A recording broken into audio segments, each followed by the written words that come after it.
جی، السلام علیکم، کیسے ہیں سب؟ زیادہ ٹائم نہیں لینا آپ کا، چلتے ہیں ناول کی طرف۔ ناول جنت کے پتے۔ لاسٹ پہ ہم تھے جب حیا نے میجر احمد سے بات کی تھی اور اس کے آفس جانے کی تیاری ہو رہی تھی، تو اس کے پاس اب اور کوئی چارہ نہیں تھا ان کے پاس جانے کے علاوہ۔ تو شروع کرتے ہیں اسے آگے۔ پلے گراؤنڈ کے گیٹ کے ساتھ توت کا تناور درخت تھا۔ وہ اسٹیک لگائے منتظر کھڑی تھی، سرخ لمبی اے لائن قمیض اور نیچے چوڑی دار پاجامہ، اوپر اسٹائلش سا سرخ سویٹر جس کی لمبی آستینیں ہتھیلیوں کو ڈھانپ کر انگلیوں تک آتی تھیں، اور کندھوں پہ براؤن چھوٹی سی اسٹول نما شال، لمبے بال پیچھے کمر پہ گر رہے تھے۔ سردی اور دھند میں وہ مضطرب سی کھڑی، سرخ پڑتی ناک لیے دونوں ہاتھ آپس میں رگڑ رہی تھی۔ ارم یا زارا، اس نے کسی کو نہیں بتایا تھا کہ وہ اس خطرے کو اکیلے مول لینا تھا۔ دفتن اس نے بے چینی سے کلائی سے سویٹر کی آستین پیچھے ہٹائی اور گھڑی دیکھی۔ 9 بجنے میں 1 منٹ تھا۔ اسی پل زن سے ایک کار اس کے سامنے رکی۔ سیاہ پرانی مرسیڈیز، اور کسی بت کی طرح سامنے سیدھا سیٹ میں دیکھتا ڈرائیور۔ وہ خاموشی سے سر جھکائے آگے بڑھی اور پچھلا دروازہ کھول کر اندر بیٹھ گئی۔ اس کے دروازہ بند کرتے ہی ڈرائیور نے گاڑی آگے بگا دی۔ تقریباً 1.5 گھنٹے بعد وہ سیف ہاؤس پہنچی۔ سفید دیواروں والا خالی کمرہ، درمیان میں لکڑی کی میز اور کرسی جس پہ اسے بٹھایا گیا۔ میز پہ فقط ایک ٹیلی فون رکھا تھا، باقی پورا کمرہ خالی تھا۔ وہ مضطرب سی گردن ادھر ادھر گھما کر دیکھنے لگے۔ 3 طرف سفید دیواریں تھیں، ان میں سے ایک دیوار میں وہ دروازہ تھا جہاں سے وہ آئی تھی۔ البتہ چوتھی سمت اس کے بالمقابل دیوار شیشے کی بنی تھی۔ دراصل وہ شیشے کی اسکرین تھی جو زمین سے لے کر چھت تک پھیلی ہوئی تھی۔ شاید وہ چھوٹا خالی کمرہ کسی بڑے کمرے کا حصہ تھا جس میں شیشے کی اسکرین لگا کر پارٹیشن کر دیا گیا تھا۔ اس نے ذرا غور سے اسکرین کو دیکھا۔ اس کا شیشہ مکمل طور پر دھندلا کر دیا گیا تھا، جیسے مشین پھیر کر فرسٹ ایڈ دیا جاتا ہے۔ اس دھندلے شیشے کے پار اس پر ایک دھندلا سا منظر تھا۔ ہر شے اتنی مبہم اور دھندلی تھی کہ وہ مشکل ایک خاکہ بنا پا رہی تھی۔ یقیناً وہ شیشہ ایک کمرے کو 2 حصوں میں تقسیم کرنے کے لیے درمیان میں لگایا گیا تھا، اور اس کے پار کمرے کا باقی حصہ تھا۔ بس ایک دھندلا سا خاکہ سمجھ میں آتا تھا۔ شیشے کے اس پار کوئی بڑا پرتعیش سا آفس تھا، اور آفس ٹیبل کے پیچھے ریوالونگ چیئر پہ کوئی بیٹھا تھا۔ اس کا رخ حیا کی جانب ہی تھا۔ یقیناً وہ شیشہ ایک کمرے کو 2 حصوں میں تقسیم کرنے کے لیے درمیان میں لگایا گیا تھا، اور اس کے اس پار کمرے کا باقی حصہ تھا۔ بس ایک دھندلا سا خاکہ سمجھ میں آتا تھا۔ شیشے کے اس پار کوئی بڑا پرتعیش سا آفس تھا۔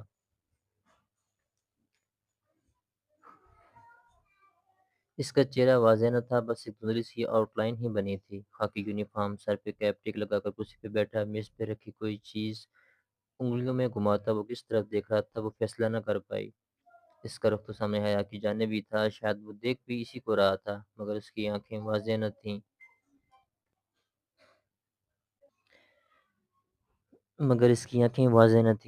واضح تھی تو بس ایک چیز، اس آفیسر کے گندمی چہرے کے دائیں طرف والے حصے پہ ایک بدعنما سا لفظ، جیسے آدھا چہرہ جھلس گیا ہو۔ دفتن وہ شخص آگے کچھ جھکا اور میں سے کچھ اٹھا کر کان سے لگایا، غالباً فون کا ریسیور۔ ٹرن ٹرن، یکدم حیا کے سامنے میز پہ رکھا فون بجنے لگا۔ وہ چونکہ فون مسلسل بج رہا تھا، کیا وہ شخص اسے کال کر رہا تھا؟ اس نے دھڑکتے دل سے ریسیور اٹھایا اور کان سے لگایا۔ ہلو، السلام علیکم مس حیا، دس از میجر احمد۔ وہی بھائی، نرم گرم سا خوبصورت لہجہ۔ وعلیکم السلام۔ وہ فون ہاتھ میں پکڑ کر کان پہ رکھے یکٹک سامنے اسکرین کو دیکھ رہی تھی، جس کے پار آدھے جھلسے چہرے والا آفیسر فون تھامے بیٹھا تھا۔ کیا وہی میجر احمد تھا؟ میں امید کرتا ہوں کہ آپ کو زیادہ تکلیف نہیں دی۔ جی، اس کو گھٹن محسوس ہونے لگی تھی۔ میرے سامنے لیپ ٹاپ پہ تمام سسٹم کھلا ہوا ہے، مجھے ایک کلک کرنا ہے اور آپ کی ویڈیو صفحہ ہستی سے یوں مٹ جائے گی جیسے کبھی بنائی ہی نہیں گئی تھی۔ دیوار کے پار اس دھندلے منظر میں بیٹھے اس آفیسر کے سامنے ایک لیپ ٹاپ کھلا پڑا تھا، تو وہ میجر احمد تھا، مگر سامنے کیوں نہیں آتا تھا؟ اور شہر کے ایک ایک بندے سے میں یہ ویڈیو نکلوا چکا ہوں۔ بولیے حیا، میں کلک کر دوں؟ اور وہ رپورٹ سمجھے وہ درج ہو گئی۔ اسے لگا وہ مسکرایا تھا، مگر آپ نے کہا تھا کہ مجھے رپورٹ کے لیے غلط کہا تھا، ایکسکیوز بنایا تھا۔ بعض اوقات بہانے بنانے پڑتے ہیں تب جب مزید صبر نہیں ہوتا، سمجھے۔ فون کو جکڑا، اس کا ہاتھ پسینے میں بھیگ چکا تھا۔ وہ شخص اتنی عجیب باتیں کیوں کر رہا تھا؟ آپ کلک کر دیں، بمشکل وہ کہہ پائی۔ وہ شخص جھکا، شاید بٹن دبانے، پھر واپس پیچھے ہو کر بیٹھ گیا۔ اوہ تھینک یو میجر احمد۔ اس کا گلا رندنے لگا تھا۔ ایک بات پوچھوں جی، کیا یہ ویڈیو جعلی تھی؟ نہیں تو اصلی؟ تو آپ اتنی ڈر کیوں رہی تھی؟ ظاہر ہے کہ ہماری فیملی ویڈیو تھی اور شادیوں پہ ڈانسز کی ویڈیو ہم نہیں بنواتے۔ کیوں؟ وہ پے در پے سوالات کر رہا تھا۔ کیا مطلب کیوں؟ شادیوں کی ویڈیو سرکولیٹ ہوتی ہیں اور ہر جگہ، کیا اچھا لگتا ہے ہماری ڈانس کی ویڈیو پرائے لوگ دیکھیں گے؟ مگر پرائے لوگ لائف تو دیکھ سکتے ہیں۔ غالباً اس ویڈیو میں مجھے ویٹرز، مووی میکرز اور ڈی جے نظر آ رہے تھے۔ وہ بھی تو پرائے مرد ہیں نا۔ میں سمجھ نہیں پایا کہ اگر آپ اس طرح رقص کرنے کو صحیح سمجھتی ہیں تو ویڈیو کے باہر نکلنے میں پریشان کیوں تھیں؟ چاہے movie maker, waiter, D J دیکھیں یا انٹرنیٹ میں موجود مرد، بات تو ایک ہی ہے۔ اگر آپ اس کو غلط سمجھتی ہیں تو آپ نے یہ کیا ہی کیوں؟ میں آپ کے سامنے جواب دہ نہیں ہوں۔ وہ درشتی سے بولی تو چند لمحوں کی خاموشی چھا گئی۔ ٹھیک ہے، آپ نے خیر، اس نے گہری سانس لی۔ ایک بات پوچھوں؟ پوچھیں آپ کی اب کہ اس کی آواز میں اجنبیت در آئی تھی۔ کیا کوئی آپ کے لیے جنت کے پتے توڑ کر لایا ہے؟ ہم دنیا والوں نے جنتیں کہاں دیکھی ہیں میجر احمد؟ اس کے چہرے پہ تلخی رقم تھی۔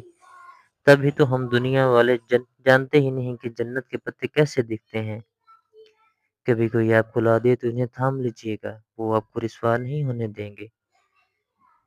اس کے چہرے کی تلخی سکوت میں ڈلتی گئی۔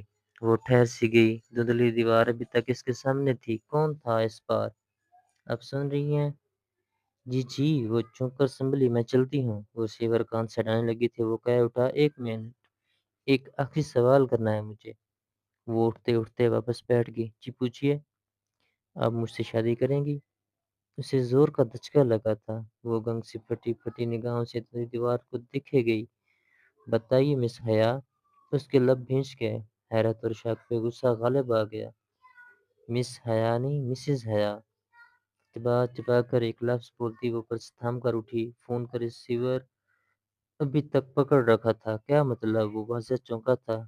افسوس کہ میرے بارے میں اتنی معلومات رکھنے کے باوجود آپ میرے بچپن کے نکاح کے بارے میں لا علم ہیں۔ وہ نکاح جو میرے کزن جہاں سکندر سے میرا بچپن میں ہی پڑھا دیا گیا تھا۔ میں شادی شدہ ہوں اور میرا شوہر ترکی میں رہتا ہے۔ اوہ، آپ کی وہ رشتہ دار فیملی جو کبھی پاکستان نہیں آئی۔ جانتا ہوں، آپ کی پھوپھو کا خاندان جو ذلت اور شرمندگی کے مارے اب شاید کبھی ادھر کا رخ نہیں کرے گا۔ آخر کارنامہ بھی تو بہت شرمناک انجام دیا تھا نا۔ ان کا انتظار کر رہی ہیں آپ۔ ارے بچپن کا نکاح تو کورٹ کی ایک ہی پیشی میں ختم ہو جاتا ہے۔ Shut up, just shut up Major Ahmed, وہ چلائی تھی۔ آپ کی ہمت بھی کیسے ہوئی یہ بات کرنے کی؟ ارے بھاڑ میں جائیں آپ اور آپ کی وہ ویڈیو۔ آپ بھلے اے ٹی وی پہ چلوا دیں، مجھے پرواہ نہیں۔ میرا ایک کام کرنے کی اتنی بڑی قیمت وصولنا چاہتے ہیں آپ؟ رہا جہاں سکندر، تو وہ میرا شوہر ہے اور مجھے اس سے بہت محبت ہے۔ اس کے علاوہ میری زندگی میں کوئی نہیں آ سکتا، سمجھے آپ؟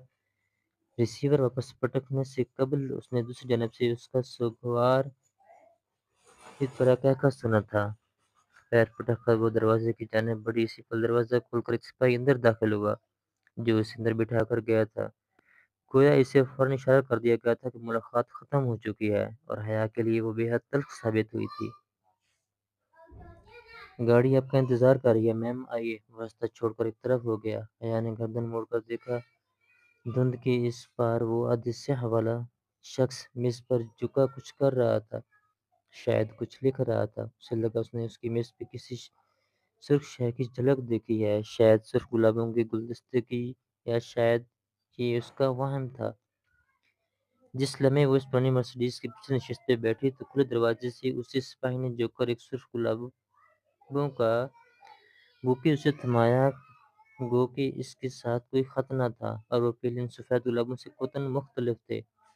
پھر بھی اسے یقین ہو گیا کہ وہ گمنام خطوط بھیجنے والا میجر احمد ہی تھا اور وہ اسے بہت پہلے سے جانتا تھا۔ یہ جا کر اپنے میجر احمد کے منہ پہ مار۔ اس نے بوکے واپس سپاہی کے بازو میں پھینکا اور دروازہ کھٹاک سے بند کیا۔ مرسیڈیز زن سے آگے بڑھ گئی۔ حیا، حیا، شام میں ارم بھاگتی ہوئی آئی۔ خوشی اس کے انگ انگ سے پھوٹ رہی تھی۔ وہ ویڈیو اس ویب سائٹ سے ریموو ہو گئی ہے۔ اس نے فرط جذبات سے تقریباً بیک گراؤنڈ سے ٹیک لگائے بیٹھی حیا کو جھنجھوڑ ہی دیا تھا۔ مگر کیسے ہوا یہ سب؟ اس ویب سائٹ والے کو خوف خدا آ گیا ہوگا، مجھے کیا پتا، وہ لاپرواہی سے انجان بن گئی۔ ہوں شاید، مگر اچھا ہی ہوا۔ ہاں، تمہاری ترکی کی فلائٹ کب ہے؟ پتہ نہیں، پہلے پاسپورٹ تو ملے پھر ہی ویزا ملے گا۔ اس کو ارم کی موجودگی سے کوفت ہونے لگی تھی، کچھ اس کے تاثرات سے ہی ظاہر تھا۔ ارم جلد ہی اٹھ کر چلی گئی۔ وہ پھر سے اپنے سوچوں میں الجھ گئی۔ میجر احمد، اس کا آدھا جھلسا چہرہ سامنے نہ آنا، پردے کے پیچھے سے بات کرنا، اور وہ اس کی عجیب فلسفیانہ باتیں، جنت وغیرہ کا تذکرہ باز پرس کرنا اور پھر شادی کا سوال۔ اوہ خدایا، کیسا عجیب آدمی تھا وہ! اور اس کی ایک بات جس کے بارے میں وہ اس وقت شاید عالم طیش میں ہونے کے باعث سوال نہیں کر سکی تھی، آپ کی پھوپھو کا خاندان جو ذلت اور شرمندگی کے مارے اب شاید کبھی ادھر کا رخ نہیں کرے گا۔ آخر کارنامہ بھی تو بہت شرمناک سے انجام دیا تھا نا؟ کیوں کہی تھی اس نے یہ بات؟ کیسی ذلت و شرمندگی؟ کیسا شرمناک کارنامہ؟ پھوپھو کا خاندان واقعتاً پلٹ کر نہیں آیا تھا، تو اس کی وجہ ان کے اپنے ملک اور خاندان سے بیزاری نہیں تھی جیسا کہ وہ قیاس کرتی تھی، بلکہ کوئی اور تھی، کوئی ذلت امیز کام جو انہوں نے سر انجام دیا تھا۔ اور انہوں نے کس نے؟ پھوپھو، ان کے شوہر یا جہاں سکندر نے؟ کیا گتھی تھی بھلا؟ مگر میجر احمد سے وہ استغفار کر نہیں سکتی تھی، اور نہ ہی اس کا دوبارہ کوئی فون آیا تھا۔ پھر اور وہ خطوط، وہ گلدستے، وہ بھی اسی نے بھیجے تھے۔ اسے اس کے سماجی جانے کا کیسے علم ہوا؟ یقیناً وہ اس کی کال ٹیپ کر رہا تھا جب زارا کو اس نے بتایا تھا، اور وہ اس وقت یقیناً اس کے کر کے بحری ہوگا۔ مگر وہ گلدستہ تو کچن کی ٹیبل پہ رکھا تھا، کیا وہ ان کے گھر بھی داخل ہو سکتا تھا؟ اور اس کے کمرے میں بھی؟ خوف کی ایک لہر نے اسے اپنے حصار میں لے لیا۔ وہ اٹھ کر کمرے کا دروازہ لاک کرنے ہی لگی تھی کہ فاطمہ بیگم دروازہ کھول کر اندر آئیں۔ حیا، تمہارے ابا تمہیں بلا رہے ہیں۔ اوکے، آ رہی ہوں۔ اس نے تکیے پہ رکھا دوپٹہ اٹھا کر گلے میں ڈالا، سلیپرز پہنے اور باہر آئی۔ ابا، اس نے انگلی کی پشت سے ان کے کمر کا دروازہ کھٹکھٹایا۔ آجو حیا۔ اس نے دروازہ دھکیلا تو وہ کھلتا چلا گیا۔ سامنے بیڈ پہ بیٹھے سلیمان صاحب بیٹھے تھے، سوچ میں ڈوبے، متفکر، اس کے منتظر۔ ساتھ ایک صوفے پہ فاطمہ بیگم موجود تھیں۔ ان کی خوبصورت آنکھیں سوگوار تھیں اور باوقار سراپے پہ افسردگی چھائی تھی۔ آپ نے بلایا تھا ابا؟ ہاں، آؤ بیٹا۔ وہ خاموشی سے سر جھکائے چلتی ہوئی آئی اور بیٹھ کی پینتی پہ ٹک گئی۔ سلیمان صاحب چند لمحے خاموش رہے، شاید وہ کوئی تمہید سوچ رہے تھے، مگر حیا کو امید تھی کہ وہ بنا تمہید کے ہی سیدھی بات کر ڈالیں گے۔ میں نے ایک فیصلہ کیا ہے۔ اس نے گردن اٹھائی، وہ بہت سنجیدہ دکھائی دے رہے تھے۔ اب تمہیں کورٹ کے ذریعے سبین کے بیٹے سے خلا لینی چاہیے۔ کوئی اس کے منہ پہ چابک دے مارتا، تب بھی شاید اسے اتنا درد نہ ہوتا جتنا اب ہوا تھا۔ میں نے وکیل سے بات کر لی ہے، عدالت کی ایک پیشی میں علیحدگی ہو جائے گی، اور جتنے بیزار وہ لوگ ہم سے ہیں، یقیناً انہیں اس بات سے بہت خوشی ہوگی۔ اس نے شاکی نگاہوں سے ماں کو دیکھا تو انہوں نے بے بسی سے شانے اشکا دیے۔ تمہارے ابا ٹھیک کہہ رہے ہیں، اور اس کے علاوہ کوئی چارہ بھی تو نہیں۔ ان کے رویے سے صاف صاف اندازہ ہوتا ہے کہ وہ اس رشتے کو رکھنا ہی نہیں چاہتے۔ ابا، کیا یہ واحد حل ہے؟ بہت دیر بعد وہ بولی، جس کی آواز میں ٹوٹے خوابوں کا دکھ تھا۔ کیا اس کے علاوہ بھی کوئی حل ہے حیا؟ دنیا کا کوئی باپ اپنی بیٹی کا گھر نہیں توڑنا چاہتا، اور میں کبھی تمہیں یہ نہ کہتا، لیکن کس قیمت پر؟ کس قیمت پر ہم یہ رشتہ نبھانے کی کوشش کریں جب وہ کوئی امید ہی نہیں دلاتے؟ اگر آپ کو واقعی لگتا ہے کہ آپ میرا گھر بسا ہوا دیکھنا چاہتے ہیں تو مجھے ترکی جانے دیں۔ وہاں میں اس کو ضرور ڈھونڈوں گی اور پوچھوں گی کہ اگر وہ گھر بنانا چاہتا ہے تو ٹھیک ہے، ورنہ مجھے طلاق دے دے۔ اگر نہیں دیتا تو وہیں کورٹ چلی جاؤں گی، مگر مجھے ایک آخری کوشش کر لینے دیں پلیز۔ وہ خاموش ہو گئے، شاید قائل ہو گئے تھے۔ ابا آپ مجھے 5 ماہ کا وقت دیں، اگر اس کے آخر میں بھی آپ کو لگے کہ مجھے خلا لے لینی چاہیے تو میں آپ کے فیصلے میں آپ کے ساتھ ہوں۔ وہ اٹھی اور پھر بنا کچھ کہے کمرے سے نکل گئی۔ وہ خپتی لڑکی اسی کلاس کے باہر ہی مل گئی تھی۔ وہ فائلیں سنبھالتی باہر جا رہی تھی جب اس نے حیا کو روک لیا۔ سنے مس سلیمان، وہ جیسے مجبوراً اسے مخاطب کر رہی تھی۔ حیا نے کوف سے پلٹ کر دیکھا، وہ ختیجہ رانا کھڑی تھی، آنکھوں پہ بڑا سا چشمہ لگائے، بالوں کی اونچی پوندی باندھے، سینے سے فائل لگائے۔ ڈی جے، جسے ڈی جے صرف اس کے فرینڈز کہا کرتے تھے اور اس کی فرینڈز نہ تھی، نہ بننا چاہتی تھی۔ جی ختیجہ، بدل خون خستہ اس نے ذرا مروت سے جواب دیا۔ آپ نے ویزا کے لیے اپلائی کر دیا؟ دراصل میم فرخندہ نے کہا کہ ہم دونوں کو جلد از جلد ویزا کے لیے اپلائی کرنا چاہیے، کیونکہ فروری کے پہلے ہفتے میں ہم نے سماجی کو جوائن کرنا ہے اور آج 13 تاریخ ہے۔ ہمارے پاس بس 15 دن ہے اور ترکی کا ویزا 15 دن میں کبھی نہیں لگا کرتا۔ وہ پریشانی سے تیز تیز بولے جا رہی تھی۔ اس کی بات کچھ ایسی تھی کہ حیا کو سنجیدہ ہونا پڑا، ورنہ ابھی تک وہ ابا کی کہی گئی باتیں سوچ رہی تھی۔ او تو تب ہمیں کیا کرنا چاہیے؟ کل لازماً ٹرکش ایمبیسی جا کے ویزے اپلائی کرنا ہے۔ آپ کو پتہ ہے ٹرکش ایمبیسی کا عجیب سا رول ہے کہ ہر روز سب سے پہلے آنے والے 15 امیدواروں کا ہی انٹرویو ہوتا ہے۔ ایمبیسی صبح 7 بجے ہی کھل جاتی ہے اور وہاں لوگوں کی لائن لگی ہوتی ہے۔ اگر ہم 1 منٹ بھی لیٹ ہوئے تو ہمیں اگلے دن پہ ڈال دیں گے۔ آپ سن رہی ہیں نا؟ جی، اس نے غائب دماغی سے سر ہلایا، پتہ نہیں وہ کیا بولے جا رہی تھی۔ آپ مجھے اپنا نمبر لکھوا دیں تاکہ ہم کوآرڈینیٹ کر سکیں۔ اس نے بے دلی سے اپنا نمبر لکھوا دیا۔ خدیجہ اسے اپنے فون پہ نوٹ کرتی گئی۔ ٹھیک ہے، کل صبح 6:30 تک آپ ڈپلومیٹک انکلیو تک پہنچ جائیے گا، میں وہیں ہوں گی۔ اس نے اچھا کہہ کر جان چھڑوانے والے انداز میں سر ہلایا، اور پلیز دیر مت کیجیے گا، یہ نہ ہو آپ کی وجہ سے میرا بھی ویزا رہ جائے۔ مس سلیمان، وہ نک چڑھا کر یہ جتا گئی کہ آخر وہ بھی خدیجہ رانا ہے، کیا کمپنی ملی ہے مجھے، اف۔ وہ پیر پٹک کر آگے بڑھ گئی۔ ابا کی باتوں نے اسے اتنا ڈسٹرب کیا تھا کہ اس وقت ویزا وہ آخری چیز تھا جس کے بارے میں وہ سوچ سکتی تھی۔ رات کی تاریکی کو دکان کی شیشے کی دیواروں سے جھلکتی روشنیاں روشن کی ہوئی تھیں۔ زرد روشنیوں کا عکس سامنے لمبی سیدھی سڑک پہ پڑ رہا تھا، جس کی ایک طرف پارکنگ کی گاڑیوں کی لمبی قطار، دوسری طرف ایک چھوٹا سا چبوترا بنا تھا۔ چبوترے پہ دن میں بک فیئر کے سٹال لگا کرتے تھے، آج کل وہ بند تھے۔ یہ جناح سپر تھا اور وہ اس وقت زرد روشنی کی عکس سے چمکتی سڑک پہ چل رہی تھی، سیاہ جیکٹ کی جیبوں میں ہاتھ ڈالے، شانوں پہ پھسلتے لمبے بال، وہ سر جھکائے خود فراموشی کے عالم میں قدم اٹھا رہی تھی۔ ابا اور اماں کی کہی گئی باتیں دل و دماغ میں گونج رہی تھیں۔ جہاں سکندر کون تھا؟ اس کا منکوح کزن شوہر، وہ شخص جس کے خواب اس نے ساری عمر دیکھے تھے، اتنی آسانی سے وہ کیسے اس سے دستبردار ہو جائے؟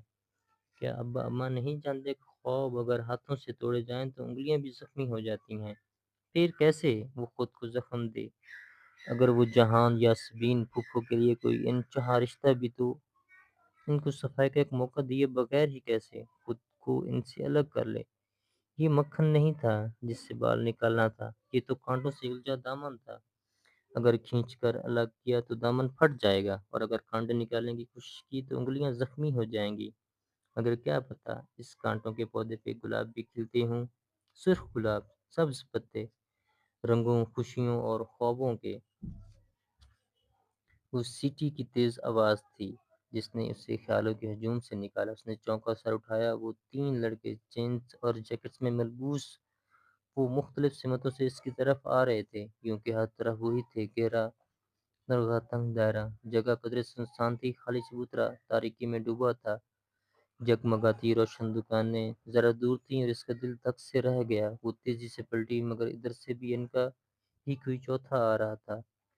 وہ مبہم آوازیں نکالتے، معنی خیز اشارے کرتے اس کے ارد گرد گہرا تنگ کر رہے تھے۔ دبی آوازوں کا شور اس کو گھیرنے لگا تھا۔ وہ قریب آتے دو لڑکوں کے درمیان سے تیزی سے سر جھکائے گزرنے لگی، مگر دائیں والے لڑکے نے سبک رفتاری سے اس کی کلائی کو تھام کر اپنی جانب کھینچا۔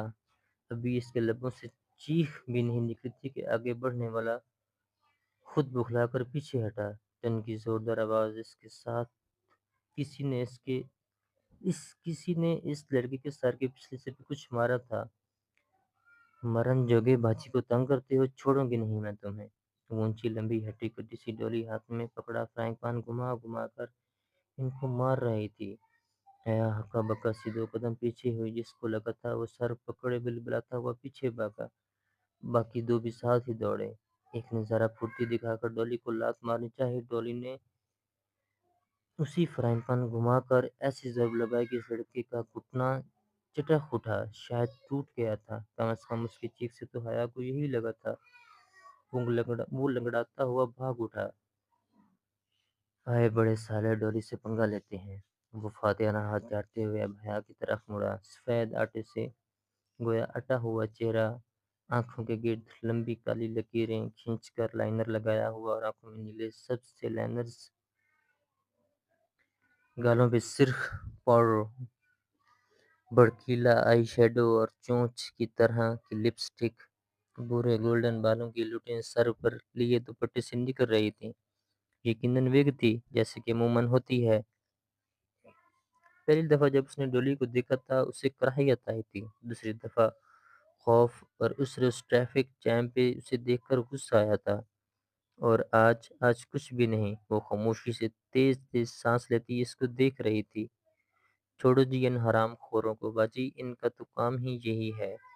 میں بھی بڑی دیر سے تاڑ رہی تھی ان کو، پر مجھے کیا پتا تھا کہ اپنی باجی جی کو تنگ کر رہے ہیں۔ آئے بڑے۔ وہ پوری بات سنے بغیر ہی پلٹ گئی، سینے پہ بازو لپیٹے سر جھکائے تیز تیز قدموں سے چبوترے کی جانب بڑھنے لگی۔ ایک خواجہ سرا کے ساتھ رات کے اس پیر سڑک پہ کھڑا ہونا قطعاً درست نہ تھا۔ ارے باجی جی گل تو سنو۔ وہ اس کے پیچھے لپکا۔ حیا چلتے چلتے رکی اور پلٹ کر سنجیدگی سے اسے دیکھا۔ کیا ہے؟ اس کا مومی چہرہ دکانے کی زرد روشنی میں دمک رہا تھا۔ ہائے ربا باجی جی تسی کتنے سونے ہو۔ وہ دونوں ہاتھ رخساروں پہ رکھے خوشی سے چہکا۔ اسے کراہیت آئی نہ خوف، بس چپ چاپ اسے دیکھے گئی۔ شکریہ ہی کہہ دو جی۔ شکریہ اور کچھ؟ اس کا انداز سپاٹ تھا۔ تسی تو ناراض لگدے ہو۔ ڈولی تم کیوں ہر جگہ میرے پیچھے آتے ہو؟ ہاں تو ٹینشن تے نہیں دی توانوں ہمیشہ مدد کیتی ہے۔ تمہیں کس نے کہا ہے میری مدد کو؟ کس نے تمہیں میرے پیچھے لگایا ہے؟ بولو، جواب دو۔ ڈولی کا منہ آدھا کھل گیا، لنچ لگی آنکھوں میں پہلے حیرت اور پھر آنسو تیرنے لگے۔ کسی نے نہیں جی۔ بڑی دیر بعد وہ دکھ سے بولا، مجھے آپ اچھی لگتی ہو اس لیے آپ کا خیال رکھتی ہوں۔ آپ کو برا لگتا ہے تو نہیں آؤں گی۔ دفتن حیا کا فون بجا۔ اس نے چونک کر ہاتھ میں پکڑے موبائل کو دیکھا، اس پہ پرائیویٹ نمبر کا لنک لکھا آ رہا تھا۔ وہ پیر پٹک کر چبوترے کی طرف آئی اور فون لٹکا کر بیٹھ گئی۔ فون ابھی تک بج رہا تھا۔ اس کے فون کان سے لگایا اور ڈولی کو دیکھا جو چھوٹے چھوٹے قدم اٹھاتا سسکتا ہوا اس تک آ رہا تھا۔ ہلو مس حیا، کیسی ہیں آپ؟ وہ میجر احمد تھا۔ اس کی آواز کے پیچھے بہت شور تھا۔ ڈولی آہستہ سے اس سے ذرا فاصلے پہ چبوترے پہ بیٹھ گیا۔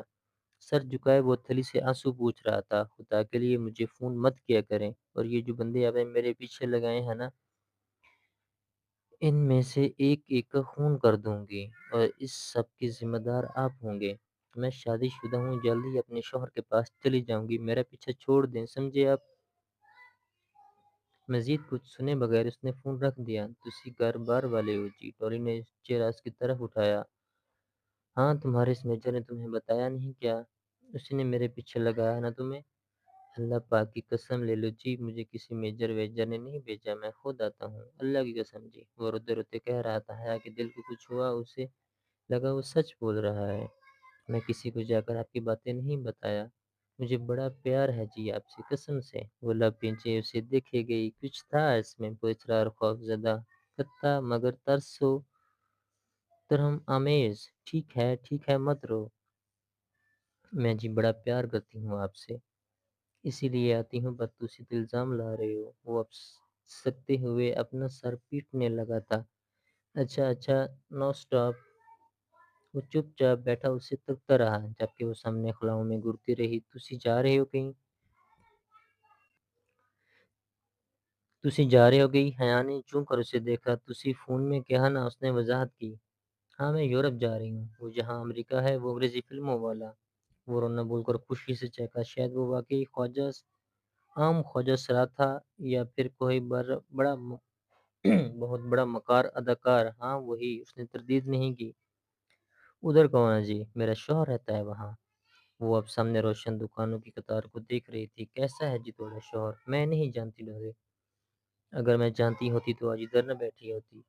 اس کی لمبی پلکیں ذرا سی بھیگی، بڑی بڑی سیاہ آنکھوں میں پانی ترنے لگا تھا۔ پر جی تم دعا کرو ڈولی مجھے مل جائے۔ وہ آنکھوں کی نمی چھپاتی اٹھ کھڑی ہوئی۔ ڈولی نے سر اٹھا کر دیکھا، وہ انگلی کی نوک سے آنکھ کا کنارہ صاف کرتی سڑک کی طرف جا رہی تھی۔ ڈولی کی آنکھوں میں بے پناہ اداسی اتر آئی۔ چلیں جی، آج کی قسط یہیں پر ختم کرتے ہیں اور آپ سب سے ملتے ہیں انشاءاللہ اگلی ویڈیو میں۔ اور آپ سب سے گزارش ہے کہ اگر آپ نے ابھی تک میرا YouTube channel novel verse by Waheedan Mustafa کو سبسکرائب نہیں کیا تو ضرور کریے گا۔ اللہ حافظ، ملتے ہیں اگلی ویڈیو میں۔